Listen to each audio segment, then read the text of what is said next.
Welcome to a new edition of the Neon Jazz interview series with jazz bassist and composer John Patitucci. On May 21st, 2020, during the coronavirus lockdown, we talked about his latest 2020 CD called Excursions and Adventures and the Surreal World We Live In. He was born in Brooklyn and began playing the electric bass at 10. He went on to study classical bass at San Francisco State University and Long Beach State University. And he went on to play with luminaries over his career like Chick Corea, Herbie Hancock, Wayne Shorter, Stan Getz, Pat Metheny, Wynton Marsalis, Joshua Redman, and so many others. He's got great tales. Enjoy. So, John, how you holding up? How's everything going? Just, trying to do a lot of recording work from the house and different things. We're doing a lot of Zoom teaching. We finished the semester at Berkeley teaching on Zoom. There's a lot going on here in New York. Just trying to deal with stuff. I'm lucky I live outside the city, so it's so bad. But I have my wife and one of my daughters is home. The other one lives in L.A. And my mother-in-law, who's 90, is with us. So we're trying to really make sure we take care of her. Good deal. Good deal. Well, yeah. I really appreciate you taking a minute out during this very strange time on the planet to talk about music. I think it's kind of an oasis for everybody to get away from the realities of what's going on and talk about music. So thank you. Yeah, no problem. How are you doing? Oh, we're okay. We're holding steady. Everything kind of did a soft opening on the 15th of May, and some businesses are open. And, the more I see how everybody's kind of interacting and rolling, I really believe that, no one wants to go back into this quarantine for another 60 some odd days. So I think businesses hold a very big key to making sure that people wear masks and do precautions. And they don't want to keep losing money. People want to become human again. They don't want to keep doing this, thing that we've been doing. So I think I'm hoping that the message was, let's scare everybody. Let's make sure everybody understands the severity of this so we plan and live accordingly to that so that we can get on with our lives a little bit. Well, I just hope, I'm concerned when I see these big spikes happening in some of the places that are reopening, but we'll have to see how it goes. I mean, hopefully they can really come up with something to help everybody too. Yeah. It's going to take a while to get that vaccine, Sure is. Yeah, it sure is. You can't rush biology. So when did you start seeing this big domino fall that was going to silence jazz? Was it mid-March? What are the circumstances that you started seeing? I was doing a lot of traveling, which been doing for many decades. And I guess it was around, I was on the road and I had to come back from the West Coast around, today is Thursday, so it's literally 9 weeks ago. I got home on a Tuesday, Wednesday early morning. I took a Tuesday night red eye from the West Coast to come back because everything was just completely shutting down. It was around March 16th or something like that. And, but before that I heard, it was starting to really, they were talking about that, a week before that, and things were starting to, Europe had already been having trouble, and Italy was really having some trouble. So, unfortunately, things started getting crazy, and then I needed to get back to New York so that I would be able to get back to New York, So it's been pretty intense, So, very intense. Yeah, it is intense. So what have you been doing to kind of keep yourself, you had talked about some things that you were doing. Are there any other creative things that you're doing to kind of satiate your, this is such a big point. I always ask the question to musicians, how healthy is jazz? And I don't have to ask that anymore. The coronavirus answered that. Every musician I talk to, the amount of gigs they've canceled just for one musician is staggering. When I look at Kansas City, we were in a renaissance. Bobby Watson was at UMKC. Cats were staying. People weren't moving on. Kansas City used to be a springboard. And just the amount of gigs in this town that have been canceled, it's unreal, man. It just is. Yeah. Well, I had months of work just vaporized, and that was really hard, obviously, going to be going forward. I'm still doing some recording session work for people when they send me tracks, and I have a Pro Tools studio in the basement, so I can do some stuff. I'm teaching at Berkeley. We finished up our semester online on Zoom, and then I'm I'm teaching some people, I have an online school at Artist Works, at a company out of Napa, California, that I've been doing for years now. So that's something. I'm just sort of piecing together some things as I can, but, it's hard to make up for that giant chunk that just vaporized. So, there's some government programs and this and that, and we're trying to just deal with it. It's, remains to be seen what's going to happen. And we're just going to try to, keep plugging away and doing whatever we can. It's going to be really hard to calculate the damage going forward until we've been on the other side of it for a while, Yeah, so, absolutely. But I've also done benefit concerts streaming from my house and, that kind of thing. We're doing these amazing Zoom get-togethers, with all these bass players and teachers all around the country. The one that I just jumped off to speak with you has Ron Carter, Victor Wooten, Steve Bailey, Will Lee, Steve Gadd, Anthony Jackson, and Ron Carter. Wow. So there's a lot of stuff going on, people getting together in ways that we wouldn't normally have a chance to do. So, we're just dealing with that and trying to create some get the community going. But it's not easy, So that's what's going on with that, and my church work, I'm still really active in that, and we are doing some stuff virtually, which is kind of strange. We have our services that way, but I'm also on the prayer team at my church, so I pray with people, even over the phone or whatever, just to try to encourage and help them through this time. So there's a lot going on, and it's, thank God my wife is amazing, and she and I have been married for 25 years now, and she's an angel. So we're just trying to, raise our daughters are 22 and 19, and one's in LA as a singer-songwriter. She's trying to, make her way, and it's just kind of a crazy thing. Luckily, songwriters can write even over the computer and through Zoom or whatever, but it is different. No, it's crazy. My daughter she just finished my younger daughter just finished her first year of college at Tulane, so we're trying to figure out what's going to happen for the fall semester.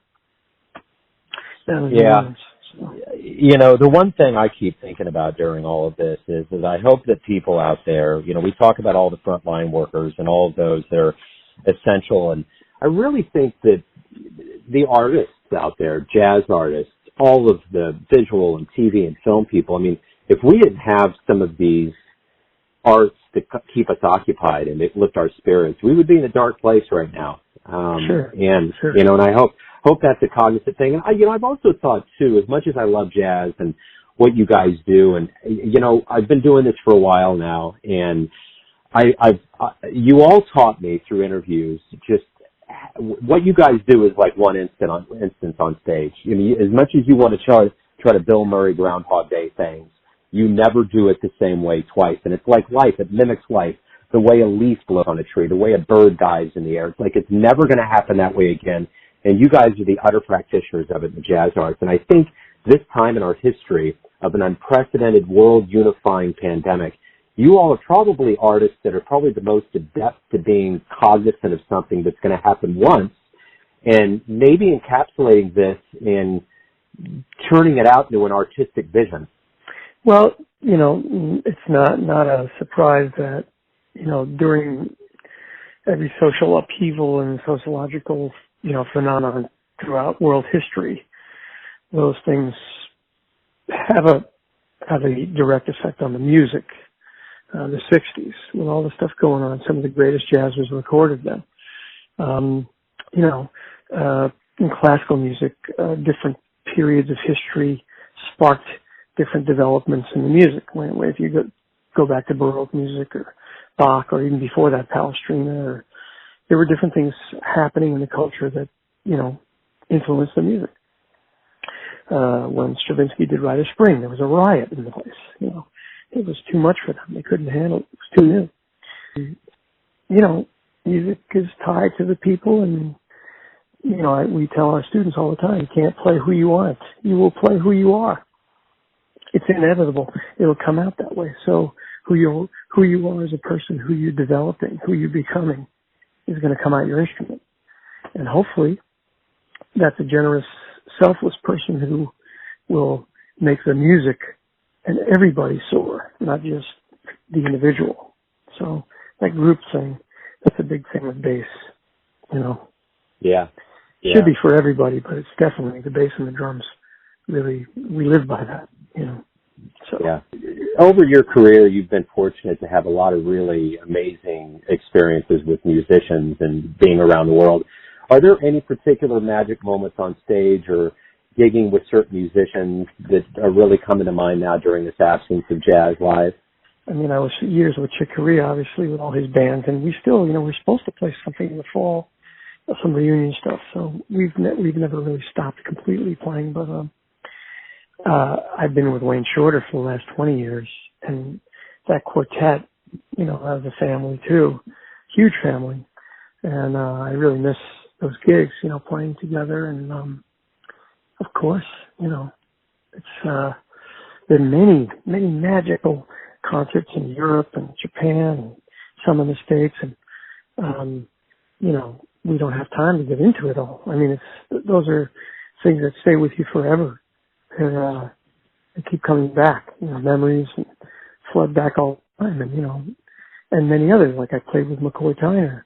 I was lucky to play with him later in his life, and played with a lot of different people, all kinds. Freddie Hubbard when he was alive, you know, and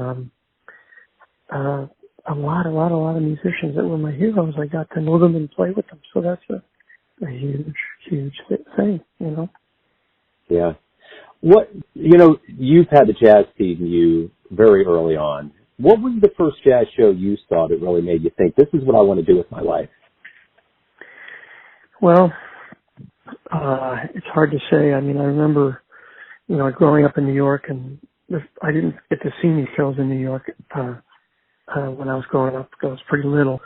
But then we moved out. But during that time, the first records came into the house from my grandfather, and I heard Wes Montgomery and Oscar Peterson, and Art Blakey and the Jazz Messengers with Wayne Shorter and Freddie and all that.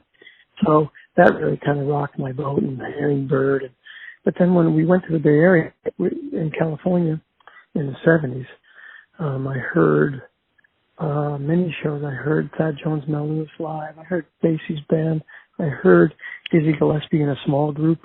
I heard McCoy Tyner's group. I heard Art Blakey and the Jazz Messengers. I heard a lot of different bands, and it just blew me away. But I think when I heard those, I had a mentor named Chris Poehler, or Chris Taylor. He pronounces it that way, but when I was 13, I met him in the Bay Area, and he really, you know, hit me to a lot of Miles records and Chick Corea's music and Herbie. And I guess about 12, 13, I decided that's what I wanted to do with the rest of my life. So, yeah, you know, that's what happened with me. And my older brother's a guitar player, so he started me playing electric bass when I was 10.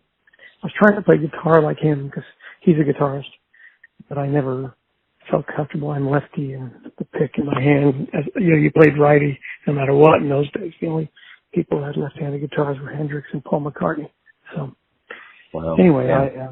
So that's my story. But I'm really thankful for, you know, all the things that I've gotten to experience. It's just mind-blowing for me. I can't believe it. So, yeah. So I guess to encapsulate all of that, why do you love jazz? Well, I like Wayne Shorter's definition of jazz. Jazz means I dare you.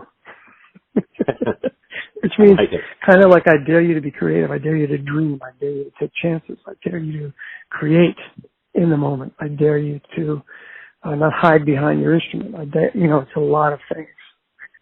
So that's what I think it is. I mean, jazz has mixed with so many different kinds of music and evolved, and it's an amazing living art form. You know, we are going to get to a point where live jazz will return, and both musician and the audience will return. And I want to know from you, what revelations do you hope we all gain from this time away when we return? Well, I think this country has suffered from an over-individualistic complex from the beginning, and unless we understand the power of community, there is no great art, in my opinion. The greatest game-changing groups in jazz were exactly that, groups. It wasn't just a solo concert. It was the Miles Davis Quintet or the John Coltrane Quartet, Charlie Parker Quartet, you know. It wasn't just one person standing up there. They were bands and families that developed. So, you know, if people didn't before, they're definitely going to value it more now, I hope, you know? Yeah, absolutely. Well, everything's going to come down to this. Everyone has a perception of you, your family, your friends, and your fans. But you're living your life. Who do you think you are? Well, I'm somebody who was just a kid who grew up in Flatbush in Brooklyn and who had no idea that all these dreams could come true. I didn't know.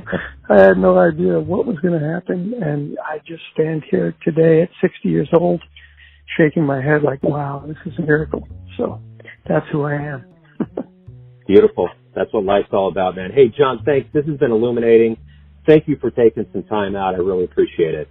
Well, thank you, my brother. God bless you and your family, okay? Thanks for listening and tuning in to another Neon Jazz interview, where we give you a bit of insight into the finest cats in Brooklyn, Kansas City, and spots all over the world, giving fans all that jazz. And thanks to John for his time, music, and class. If you want to hear more interviews, go to Famous Interviews with Joe Domino in the iTunes Store. Visit neonjazz at youtube.com, and for everything Neon Jazz all the time, go to the neonjazz.blogspot.com. Until next time, enjoy the jazz, my friends.